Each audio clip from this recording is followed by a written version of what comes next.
for joining. We'll be starting in just a few moments.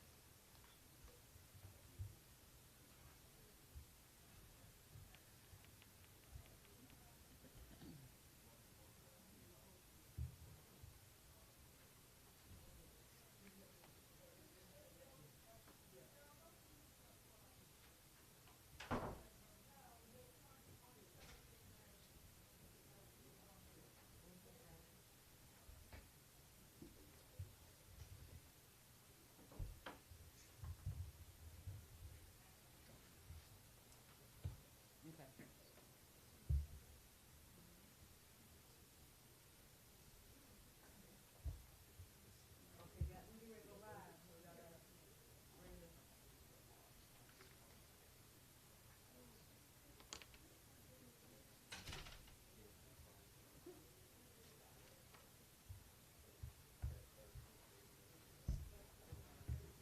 Thank you. We're still, it's gonna be right by the end of the day, but it's getting there.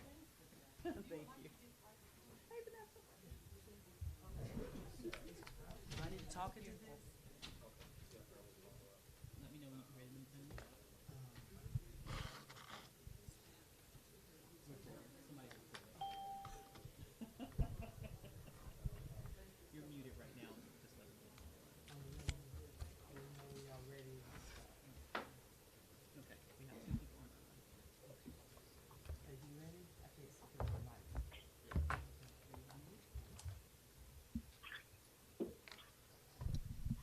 Good morning. Good morning. My name is Melanie Campbell. I am the president and CEO of the National Coalition on Black Civic Participation and the convener of the Black Women's Roundtable.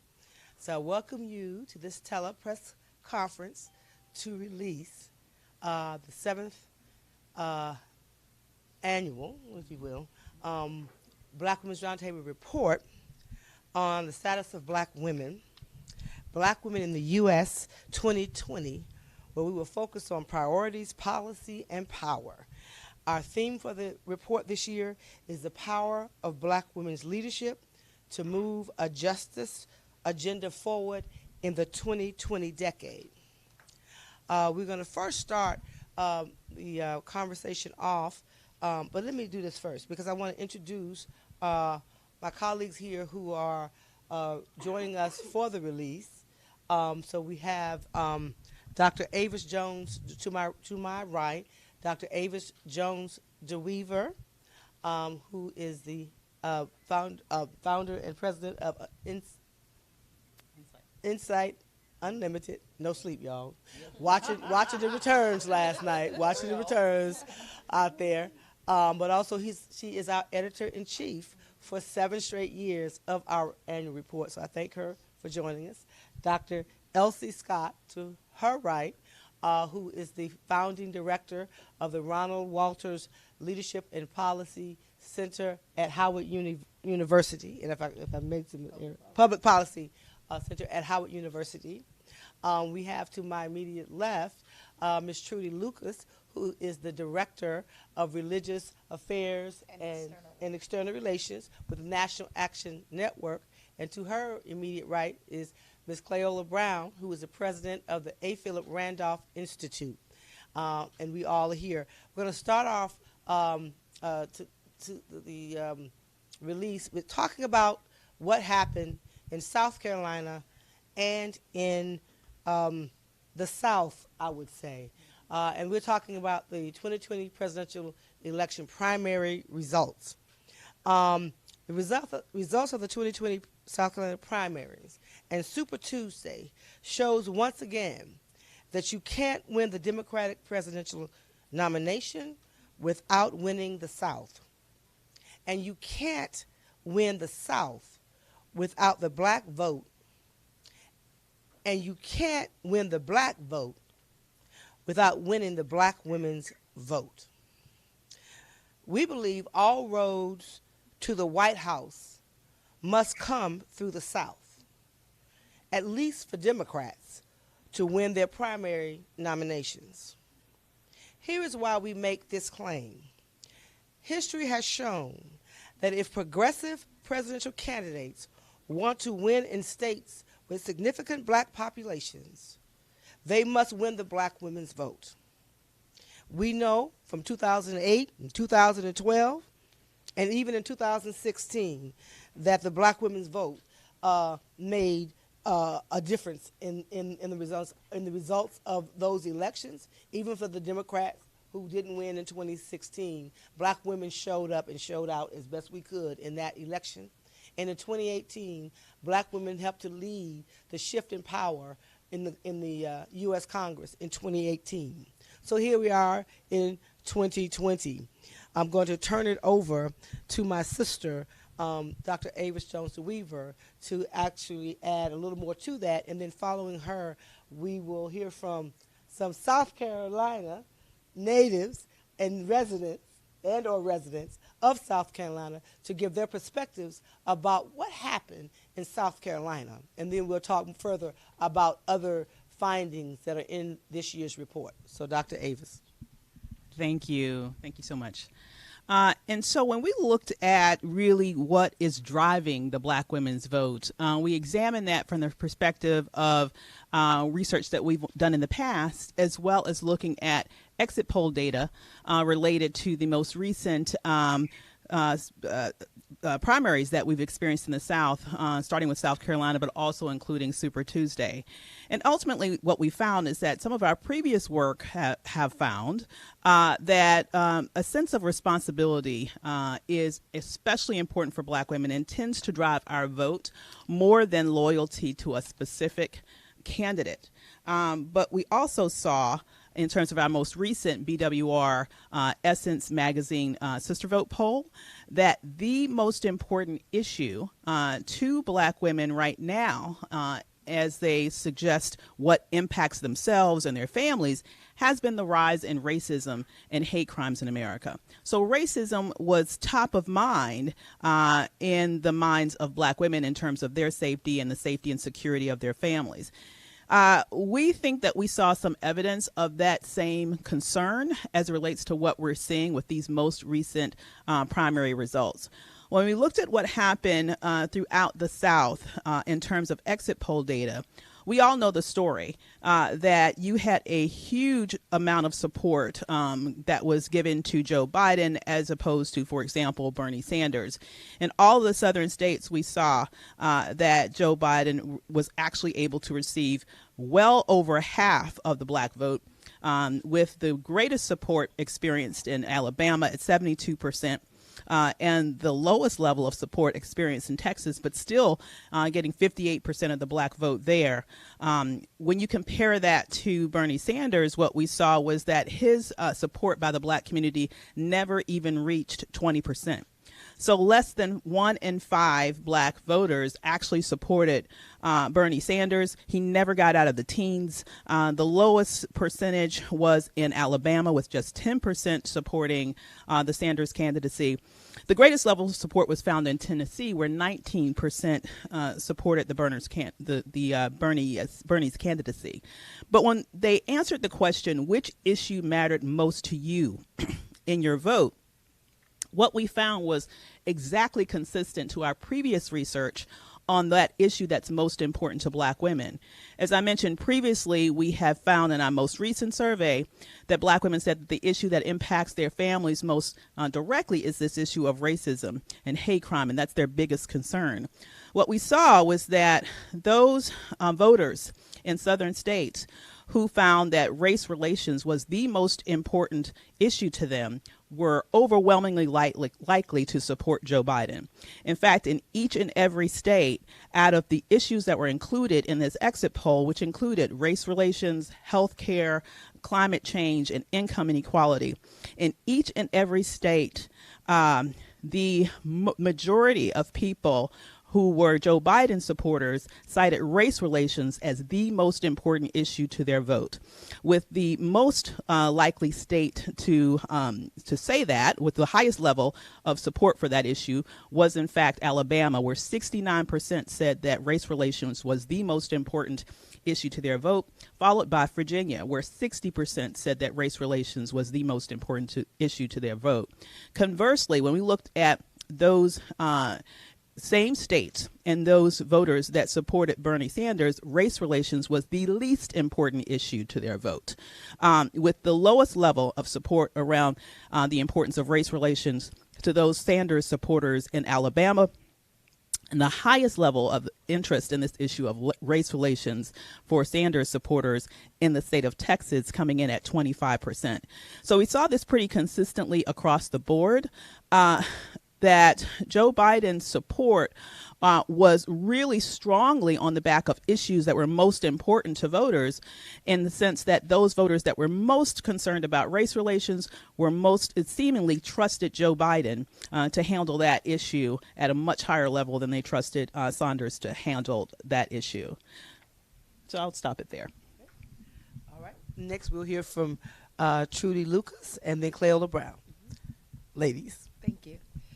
Good morning, everyone. I just thank you all for the opportunity to be here with all of my sis stars who just continue to do absolutely tremendous work in this time and in this season. I also would like to acknowledge the Reverend Al Sharpton, who gives me the opportunity to do this work and to be in this space as well. First of all, I am a South Carolina native and I'm a South Carolina resident. So to tell you the truth, I am so very proud of what we have accomplished in South Carolina. I think the first telling headline that I saw was that the black women's vote will determine the South Carolina primary. And as you can see, the results showed what we did and what we accomplished. In this season, we started off with our ministers' breakfast. It was all strategic. It was all amazing. And I think the results of that showed that. We had all of the candidates there. It was where we gave Jim Clyburn, Congressman Jim Clyburn, our good friend, a special award named in his wife's honor. That kind of started the ball rolling. We did not know at the time what would follow that. But what initially followed that was Clyburn endorsed Biden. So that showed what the results were, because Jim Clyburn carries a lot of weight in South Carolina. He's well respected, he's admired, and we listen to Jim Clyburn. We've been doing that for years now. So I'm just glad to be in this space and in this time. Following that, we did our Black Women's Roundtable, which was very successful in South Carolina. And thank you to Essence and of course to Melanie and Clay, who co-hosted. And we were able just to lend our voices to what black women want to hear from the candidates in South Carolina. So that too aided to what the results were in South Carolina. Just happy to be a part of the team and excited about what's to come and this area and with black women and what we can do and the power of the queens that sit on the throne. So we're going to pass it over to Cleola. Good morning, sisters, and good morning to the sisters that may be a part of the listening audience here. I'm Cleola Brown. I'm president of the A. Philip Randolph Institute, the first female to hold the spot, but I guarantee you not the last, because a part of our charge is to make sure that we bring other sisters along. I say that because coming from the state of South Carolina, and Trudy knows this well, the aunt and auntie, mama and grandmama effect is one that is sincerely strong. And if you don't believe it, have a relative show up with you, and they will remind you that no matter what title you have, you are still that nickname that your mama, grandmama, aunt, or uncle gave you. And that's the beauty of talking with folks from where they are. And I think South Carolina's example absolutely exemplified that. Because with all of the statistics that came across the media, with all of the dialogue that was being shared about what this race was about, what people heard was what was germane and important to them, and what black women heard and understood very clearly. And thanks to Dr. Jones Reaver, and I hope I said that right, okay, because mama gonna get me again if I mess it up. And to Melanie Campbell, who has been the light pushing us women to stay straight and on the path. And with my sister Trudy here, and I could go on and on because there are many of them around the country that do the work of black women. But what comes to mind immediately are the conversations when we talked in the state of South Carolina to understand what exactly was it that would get folks to go to the polls. When we talked to older black women, they looked at us like we had just gotten a new head. They said, baby, you late. We did that early voting thing. They beat us to the day that was targeted for us to help get them there. They didn't need our help. They had figured it out. There is a saying that many chickens have died and fish have been fried in the name of organization. Well, they had their fish fries and their chicken sandwich sales in order to make sure that they had vans to get the elderly to the polls to do exactly what we know we need to do, which is to show up early and to make sure that the people that you pick up are the people that are going to vote in your interest, not in the interest that other folk tell them they ought to have. South Carolina. And last night, I can't say how proud all of the women across the state were for the way the vote turned out. We are nonpartisan, coming from the organizations that we come from, but coming from the mamas and the aunties that we come from, we have also learned to be particular. Nonpartisan, but definitely particular. The will of the black female is a part of what the Black Women's Roundtable has done, garnering all of us black women together to make sure that we stay in that face, to make the message of our issues the issues that have to be focused on, as well as all of the others. So I thank Melanie, our leader. I thank all the powerful doctors that lead us in the statistics and the pieces that make us smarter, because we do have to be smart in this work that we're doing. And to good old sisters like Trudy, thank you for always making sure that we can show up and show out and get on the bus and go home. Okay. Thank you. Dr. Elsa, do you want to say anything about the primaries, or before we go into the report, the rest of the report? And so, and we do believe, and we will be doing more analysis, of course, and this is all based on exit polls that we're talking from today, and also experiences from being on the ground, because we were also in Alabama for Bloody Sunday, which took place this past commemoration, 50th anniversary commemoration that took place this weekend. And one observation that I made was that most of the candidates were there, but Senator Sanders was not.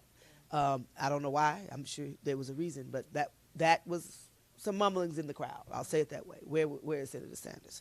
So, and so I think the South, when you look at what took place, based on all the polling data, that wasn't supposed to happen. But and polls don't mean anything until the voters vote. And when the voters showed up in South Carolina, and then you look at those southern states and the southwest state of Texas, that ended up being in the favor of former Vice President Biden. 55% of black people live in the South. And so people don't understand the role that plays in progressive politics. And that we're going to continue to lift that. I think all of us here that are on this in this conversation are Southern black women, or historically come from the South, right? I come from Florida, you Virginia, and Louisiana. So South Carolina, Florida, Virginia, and Louisiana. So we also have lived experience to understand the role of the South, and we will continue to push that. And I do believe if you follow black women, you have a better chance at winning if you need the black vote. So we're going to move now to turn it over to Dr. Jones-Weaver and Dr. Scott to walk through. This is a part of the report that we're releasing today. But we also want to talk about the other issues that we wrote our report around, and that report was based on the focus around really justice, a justice agenda, and understanding that our research has continued to show us, especially the last 2 years, how important issues of justice are to black women. issues of racism, hate crimes, issues of criminal justice reform and reproductive justice rights, and health, and protecting our health care. Those kinds of issues that really impact life and death. And so the report itself then reflects that in a deeper dive from some powerful black women and sharp black women who have written into this report. So we'll turn it over to our editor-in-chief and Dr. Scott to walk us through. Okay, great. Thank you so much, Melly. I'm just going to highlight a few key issues. We'll definitely be releasing the report later on this today, but so we don't have time to go through everything, but I'm going to pull out a few key data points. And I want to start with this issue of the rise in hate crimes in America, because I think it's important that we contextualize that this issue that we alluded to earlier about black women feeling a great deal of concern for themselves and their families regarding the rise in racism and hate crime is not a figment of their imagination. It is the truth. It is what's happening, and it's what's happening all across this nation. If you look at FBI crime statistics, for example, we have seen continuous rise in hate crimes in this country for 4 years in a row now. We saw specific spikes related to that immediately following the last presidential election, and that might be in the back of the minds of a lot of women who are concerned about what might happen after this next election. We've seen in 30 of the nation's largest cities that they are now experiencing the highest level of hate crime activity that they've seen in a decade. And so we are seeing not only rising hate crimes, but especially record high hate crimes levels. We've also seen a huge rise in the number of hate groups in America that have actually now hit a record total. And all of this is not just happening in isolation. When people are thinking about what they're voting for, I think they're thinking about that, but they're also thinking about other implications. We allude to in this report a study that was done recently that looked at this issue of how and the beliefs of people who are racially intolerant and how that impacts their feeling and their commitment to democracy. And ultimately it found that those individuals who are most likely to believe that democracy will benefit people of color actually abandon their commitment to democracy altogether in favor of autocratic systems of rule. And so when black people are voting in ways that will, in essence, seek to save the nation from increases in hate, in racism, they're not only looking at this, I believe, from a very self-interested ideal in terms of making themselves safer. They are literally looking to save democracy. And I think it's very important to recognize that. When we're looking at issues of economic justice, we know that that still remains elusive for black women. We suffer what we call an intersectional wage gap, meaning that we experience wage gaps across both race and gender lines. So we've probably heard the statistics about the overarching wage gap being 62 cents to the dollar when comparing black women's wages to white men. But we also suffer a wage gap as comparison to white women. We earn only about 79 cents to the dollar of the typical white woman, and only about 86 cents to the dollar to the specific to black men's earnings. Now, what we found, though, with regards to wage gaps is that this situation is actually getting worse under the Trump administration. I looked at the last 2 years of the Obama administration and the first 2 years of the Trump administration, specifically looking at median weekly earnings. And what we found is that if you look at the wage gap between black women and white women, it was actually going down in the last 2 years of the Obama administration and was noticeably smaller. And when you can compare that to the first 2 years of the Trump administration, we've seen that those wage gaps are actually increasing. So much so that the differential in median earnings in the last 2 years of the Obama administration was $113 per week. When you compare that to the Trump administration, by the second year, it had gone up to $171 per week. If you compare white men to black women's earnings in that same time period, we saw the wage gap was at $295 per week by the last year of the Obama administration. By the second year of the Trump administration, it had gone up to $341 per week. So when we talk about this economy and when people try to message around how great this economy is, I think we need to understand that that's not great for everybody. And for some people, especially black women, it's actually getting worse. Now, when we look at other issues, I wanted to really focus on a challenge that Black women progressive prosecutors are facing, specifically in the implementation of implementing justice. And Dr. Scott wrote an amazing contribution to the report on that, and I'd love for her to talk about that more deeply. Good morning, everybody. We have looked at Black women elected officials in a lot of different categories as we've gone through this, as we've done this report. We focus on the women in Congress. We focus on women mayors. And this year, after looking at the Essence polls and this whole emphasis on the justice system, we decided to write a piece on Black women prosecutors and Black women prosecutors who are trying to make a difference. Because traditionally, prosecution has not been one of those positions that we push Black people, especially Black women, to be a part of, because often people think prosecutors as sellouts. Prosecutors are going to be sending people to prison. But we have a whole crop of Black women and some Black men, some white men, progressive prosecutors who are saying that this system, the criminal justice system in the United States, is just messed up. And we have got to put people in these positions who are going to bring about changes in the criminal justice system. So we can't just be demonstrating on the outside. We have to get some people on the inside. And so what we find is that there have been quite a few Black women that have been elected to these positions, but now what we are finding is they are being attacked. They are being receiving death threats. They've been trying to force them out of office.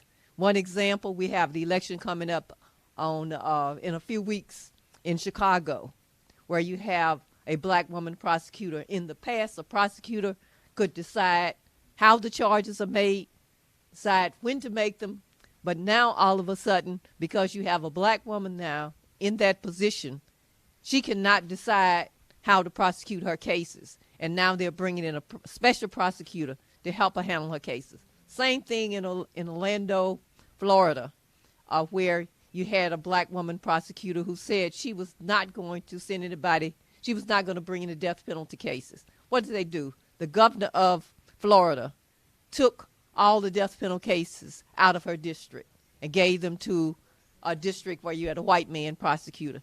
So over in Baltimore, we had the prosecutor who got death threats, who people publishing of information about her children.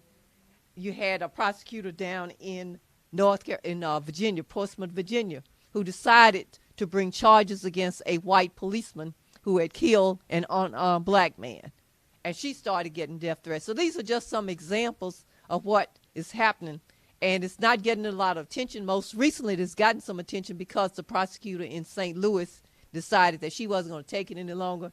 And so she did what she does best. She filed a lawsuit against the police union and against the city of St. Louis for the harassment that she's receiving. And guess what happened?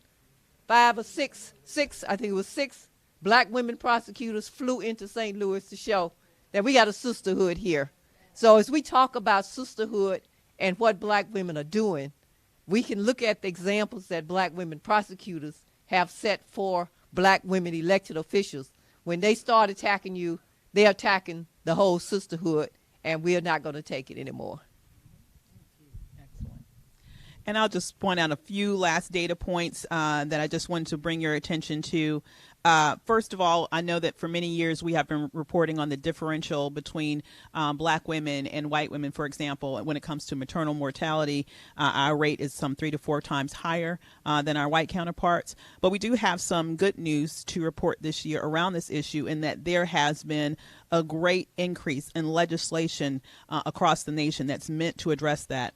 Over 20 measures have been passed in different states across the nation that are meant to address maternal mortality. And so we see this as a new trend in legislative activity, and we definitely want to encourage that activity moving forward. However, an area that is okay. So we did want to mention, for example, particularly in that space, that California has signed something called the Dignity in Pregnancy and Childbirth Act into law. And this requires perinatal care providers to undergo evidence-based implicit bias training, basically. And it's very important because we know that what's going on with this differential in maternal mortality is something that impacts Black women across sex and not only sex, impacts us across socioeconomic status. So it has to do oftentimes with race and racism and how they are receiving or not receiving the care that they need. And so a law like this is really meant to really get at that issue. Couple of other things that I wanted to point out here. Lastly, I want to focus on this issue of voter suppression in the digital age. Voter suppression is nothing new. We've always had to fight for our vote here, still do. But it's taken on a new form in the 21st century that's kind of been added to all the old things that's already been done. We know that in the 2016 election, for example, that no group of Americans were targeted more, particularly from outside influence from the Kremlin, for example, than African Americans in terms of their voter suppression efforts. We also saw evidence of similar activity in the 2018 midterm elections. During that time, it's been estimated that $900 million was spent on digital political advertising, which is 2.5 times more than what was spent for online political advertisements in 2014. And a great deal of that is specifically targeted at African Americans with the aim to discourage them from voting or to prevent them from voting by giving them erroneous information. This is something that we've yet to see legislation pass Congress on. The holdup is in the Senate. There have been several laws that or bills that have been put together in the House. There have actually been bills that have been put together in the Senate as well, but nothing has been passed by the Senate to protect our democracy here on the eve of a presidential election. So with that, I'm going to stop and turn the conversation back over to Melanie Campbell. Thank you. And then the report. Thank you, everyone here, and thank you for those who are listening. There are other top-line issues that we also cover in the report. You will be able to go online to receive a copy of the report later on today. I want to say by 5 o'clock at the latest. You can go online and you'll be able to get a link to get the full report. This report is being released as our launch also for our 2020 Black Women's Roundtable, Roundtable Women of Power National Summit that will be taking place over the next 5 days. This is how we tend to start our summit. We want to have some research and some data to put out there as we come together over those days. We'll be on Capitol Hill tomorrow for our Hill Day tomorrow morning, where we'll be having a press conference that we'll be joining Congresswoman Karen Bass, who's the chair of the Congressional Black Caucus, where we release our Black Women's Roundtable policy agenda, and we will be educating elected officials about the issues that are of concern to us, that many are related to what you hear in this report, especially around issues about protecting our democracy, protecting our families with policy issues like paid family leave and other kinds of economic issues that impact the ability for Black women, families, and communities to achieve economic justice and also prosper in our communities. And also issues around blanking. I just had no sleep blank. And other issues out there, right, that we will be carrying the torch around all day tomorrow. And then we will spend Friday where we will go deep in our going around with focusing on organizing strategies and going deeper with that, and a host of other things that will take place over the next few days. You can go to Black Women's Roundtable and learn more about the summit. We may be sold out. We're getting close. So I think if you are interested, you will be able to still attend, but also you'll be able to watch us online. We continue our partnership with Roland Martin Unfiltered, so I want to thank him for that. But at this time, I want to open it up to see if there are any questions from the media on the phone or in the room about the release of the report. Have I covered? Okay. So I'll start on the phone to see if there's anybody who has a question for us. And if you do, please identify yourself and what entity you represent. Hi, this is Catrice Stafford. I'm with the Associated Press. I had a question for you guys. I was wondering, the momentum that we saw in the South last night, do you think that will carry forward for Joe Biden when we look toward Michigan, especially Detroit, which has also a significant black population? So I'm going to go on a limb and say I believe it will. I can't say that he will win or lose. We're not, as a nonpartisan, I don't think lawyers in the room allowed to say whether I believe they're going to be win or lose, but I do believe that the momentum, based on what happened in the South, especially in other states too, but where states where you have a significant black population, one of the reasons that we made this point early in our report is that where there are significant black populations, folks have to pay attention to what the black vote will do, and make sure that they are focused as a big part of their strategy. And if you have a strategy on the black vote, you must have a very, very strong strategy in that focused on black women. Anyone else have a thought about that? Yeah, I'll just quickly say that I certainly believe we are seeing a consistent pattern here so far in terms of just the level of support that the black community is providing the candidates. We have consistent low levels of support. We're seeing with the Saunders candidacy, and we're seeing extremely high levels of support with the Biden candidacy. And we see this as a voting block pretty much. And so I would expect to see similar proportions in other geographic areas, unless there is something specific that a candidate can do to speak to our issues. I think what's really important here is that we've laid out what this community is concerned about. And so if you're not talking about issues that a community is concerned about, it's hard to be surprised when they're not supporting you at the ballot box. I think. Okay.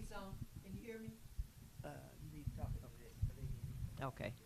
I was just going to say that there's a lot of noise around the media about the improving economy and how well things are, but black people are not feeling these changes and how well we are doing. So I think that will drive people to the polls, is because there are a lot of people that are not happy with the way things are going. They're not happy with the tone. And you look, when you contrast Joe Biden to Trump in terms of their way they treat people, and I think these things mean a lot, especially to older black women. And so they don't like the tenor, and they feel like that's helping to raise hate crime. So I think you'll continue to see an increase in the turnout. And if I could just follow up with one question, I was hoping all of you could chime in on some of the issues that we saw, especially down in Houston and parts of California, in terms of people having trouble voting. And what's interesting is, of course, it seems to predominantly impact black communities and brown communities. So I was curious, is there any concern about that? Is that something you will be paying attention to as the campaign season continues to move forward? I'm going to respond and then turn it over to our sisters to my left. I know we're very, very closely with the Election Protection Coalition, with the Lawyers Committee for Civil Rights Under Law and others. And I know even in Alabama, I can't speak to Houston, to Texas, but I know in Alabama there were a lot of problems in Alabama with our leaders who let us know what was going on. Sheila Tyson, who leads our work, both our work, Black Roundtable and National Action Network down in Birmingham, Alabama, and Letitia Daniels Jackson down there, but we were very much connected to the Election Protection Coalition, and I know they were working around the clock. But let's see if you have any other thoughts about the last question and this one. Just working with the faith community across the country, we always encourage all of our faith leaders to establish election protection in the churches, in centers, so that the people that are having the trouble could lend voice to them. We also encourage them to get together with some attorneys in the area, so that we also have resources to help them with any issues that they may have at the polls. So as long as we continue to encourage them, we hope that the significance in them having trouble will decrease. But if they don't, we still have the resources and the voices that we can lend and let them know about the problems that they're having. Well, I think Dr. Elsie Scott, was real clear about the question before this last question about why there was the relationship that we saw over the pieces that happened last night. And it's about the communications, how we relate to things that are relevant to us, how we see ourselves in the practices and the policies that folks who are running for office relate to what our needs are. If we talk to our community directly to the needs, then our community will respond to those folks who are saying they will represent us equally and fairly. The messages from some of the candidates do not resonate with us because it's not about us. And being clear, being real is just so important.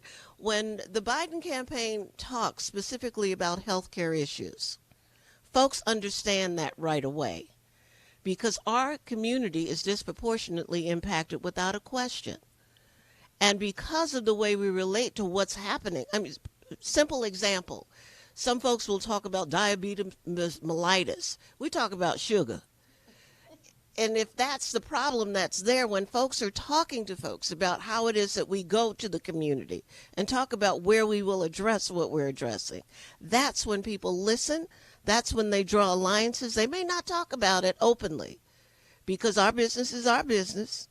But when they go to the poll, the results show up. And it showed up state after state after state that the campaigns and the messages that they're delivering resonates based on how it impacts the personal issues. Thank you. Okay, look at Super core. And then I'm going to come back to the those on the phone, and then if there's anyone in the room that would like to ask a question, if they could just come up over so you could let us know if you have any questions. So super quickly to your issue to your issue around wait times at the polls, you know. It is unfortunate, but let me just say that it is not unusual, right? It is common in this nation that in black communities and brown communities, but especially in black communities, consistently, it takes black people longer to vote. Studies have shown that we spend more time in line than anyone else. And it is an institutional racism in practice. When you have black communities, for example, that get less voting machines than white communities, and then you exacerbate that problem when you don't do a good job of anticipating what the turnout is. We are seeing record-breaking turnout in a lot of these southern states. You saw turnout in Texas, for example. You mentioned Texas, that exceeded the level of turnout in the 2016 campaign.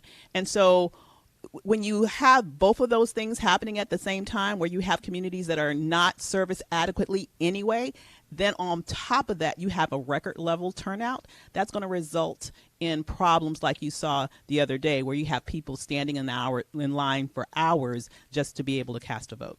And they reduced the number of polling places. And they reduced the number of polling places. All of that it's like a perfect storm of terrible choices. Okay.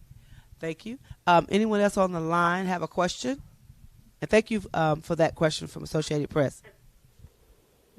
I had a question. Hi, this is Erin Haynes at the 19th. Thank you all so much for having this call. This is a really important conversation. I have a lot of questions, but I'll just limit it to a couple. I'm wondering, I heard a lot on the campaign trail, a lot of black women voters who were really lamenting the absence of Senator Kamala Harris, the lone black woman who was obviously in the race. Were you all hearing that at all?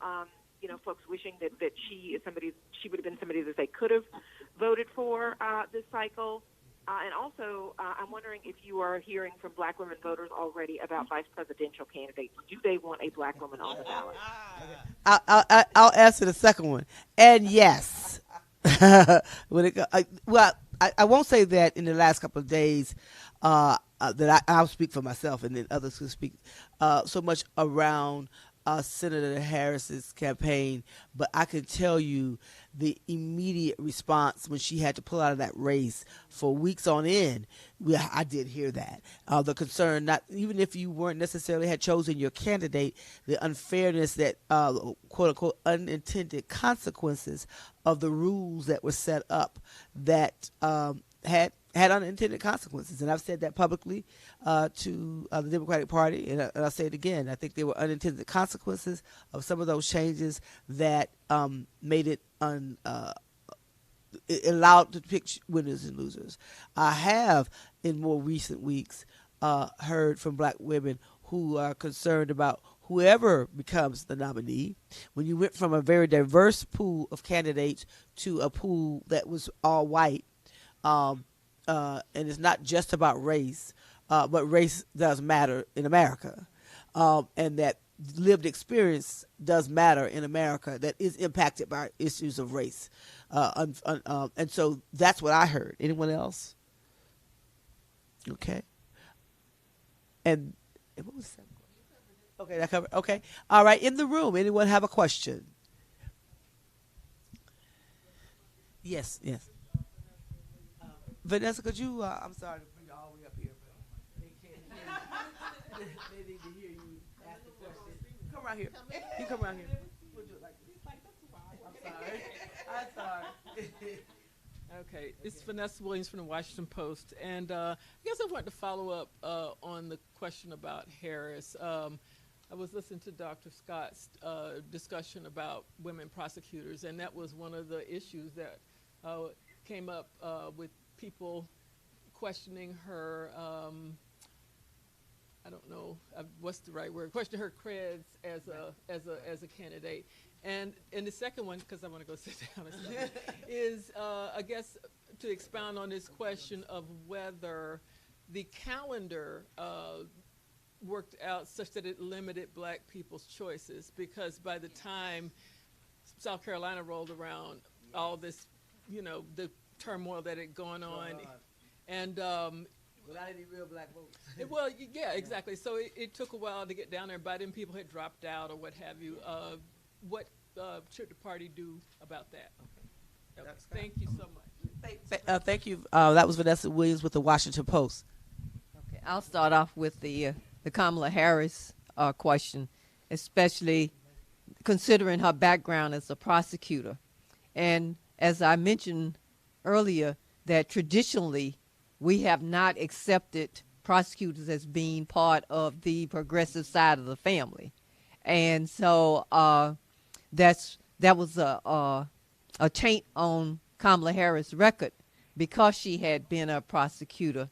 But I think that, the prosecutors I've highlighted in my piece are really much more progressive. And I think women prosecutors are more bold because they're getting more support than when Kamala Harris came through. When Kamala Harris came through, they were looking for people with experience in prosecuting and not necessarily looking for women who were going to turn the system upside down. Now I think you got a group of sisters who are trying to turn it upside down. But in terms of coming back to Kamala Harris being a potential vice presidential candidate, we are hearing some noise about that. We're hearing noise about Stacey Abrams. So I think that it is on black women's mind, what are we going to get for our vote this time, especially looking back at 2008 as to what we got in 2008. And we're going to bring Joycelyn in the room, but I did want to say really quickly to that issue that, and Joycelyn will talk about this more, but this issue of when we talked about, Joycelyn had a piece where she talks about the digital voter suppression techniques, and one of those is disinformation, and there was a lot of disinformation that was distributed around specifically Kamala Harris and her campaign. And even though she came in, she's like a pioneer, one of the pioneers in this space, the reality is she was painted in a way that was specifically negative, specifically targeted her campaign from day one. I remember coverage at the time that was saying that she was not only targeted by sort of domestic efforts from some other campaigns, but also by Russian bots at a very high rate, disproportionate to the other candidates in the race. And if you look at her history, she also was put together one of the very first programs that other programs later modeled in terms of providing opportunities for people to be able to expunge their records and get some job training and begin to get back on the right path. But she was still targeted with this Kamala the Cop moniker that in many ways undermined her campaign. Hi, I'm Joycelyn Tate. I'm Joycelyn Tate. I'm the Senior Policy Advisor for the Black Women's Roundtable. Could you repeat your question? Okay. So clarity is that just talk about a little bit about what you discovered around the disinformation in your report. Okay. Yes, what I discovered around the disinformation is that a lot of the social media sites, some supported financially by Russian governments, some were domestic, were using disinformation campaigns, saying false things about candidates, giving out false information about voting, giving other types of false information to suppress the vote of the African American community. A lot of this information was targeted towards the African American community, and there was a Senate Intelligence Committee report that came out that specifically said that no other community in the country was targeted with voter suppressive social media more than African Americans during the election. All right. Thank you, Jocelyn. Any other questions? Oh, no, we did not. And thank you for this. And that other question was, did the calendar, how it played out, have an impact? I do believe it did because when so much emphasis, money, resources is focused on Iowa and New Hampshire, that does not represent the diversity. Nothing against Iowa or New Hampshire. You got to be born somewhere. I was born in Florida. But the reality is, when you look at the demographic makeup of this country, that is very diverse. For those two states to be seen as the litmus test on viability is to the detriment of the diversity of the country. And so I do believe that definitely had an adverse impact that I think had other diverse candidates like Senator Harris and Senator Booker, Senator Castro. He's a senator. No, he wasn't a senator. Former Secretary Juan Castro. Those candidates, when you think about Texas, right? In places where you have a large Latino population, I can't speak to that as much as African American, but just looking at the demographic makeup, and that there needs to be another look. They need to take another look at the primary system. That, quite frankly, if you know the history of the primary system, it was in some ways developed to make it harder for the diversity of America to have a voice, and so we really need to look at that as that issue. Any other? Okay. Just to add about the calendar, I heard one of the commentators this morning say that they started in the whitest states, and if it had started in South Carolina, maybe it would have determined we would have more of the candidates in the race. But they started in the two whitest states, so that made a difference, and that I think that addressed the calendar aspect as well, that there needs to be looked at and some changes being made. Any last questions on the phone or in the room?